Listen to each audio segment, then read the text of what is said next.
Democratic Senator Menedez in a whole lot of trouble. And now this emerges, 2018. His wife got in an accident and someone died. This has just emerged. Watch.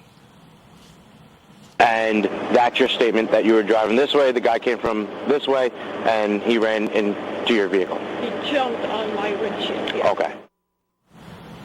This is not good. The guy ended up a pedestrian she hit. This was not even public knowledge until today. Yeah, the tragedy of the person dying notwithstanding, everything about this Menedez case, there's something bizarrely refreshing about it in that it feels like kind of like an old school mafia movie. It's sort of like watching Goodfellas or Casino or something. Like it's all sort of right in our face. But look, this situation, it sounds like maybe he applied some pressure or something.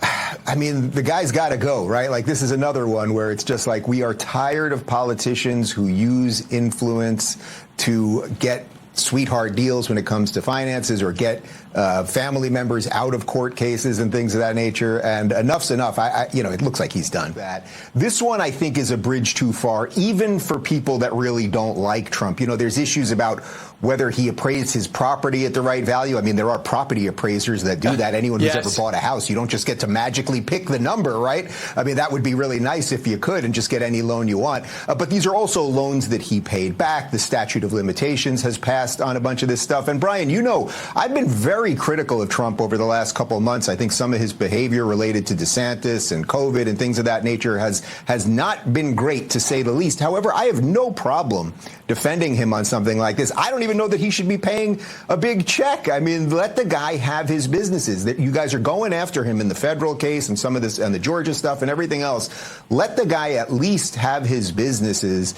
These are not issues that people care about or that help anybody at the end of the day. But Dave, they want to take him down, obviously, and there's not even a nuance to it. Letitia James ran on it. We have video can run for days about it. No one was clamoring. Yep. There's no construction worker. There's no contractor. There's no bank that's upset by it. And I believe it directly related to his rise in the polls. You see him up now in Pennsylvania, which hasn't been up this much by 2 or 3 points margin of error. I get it. But really since 2017, 2018, and then overall in that poll last week, double digits, it's actually making it harder for someone on the Republican side to beat him or get oxygen.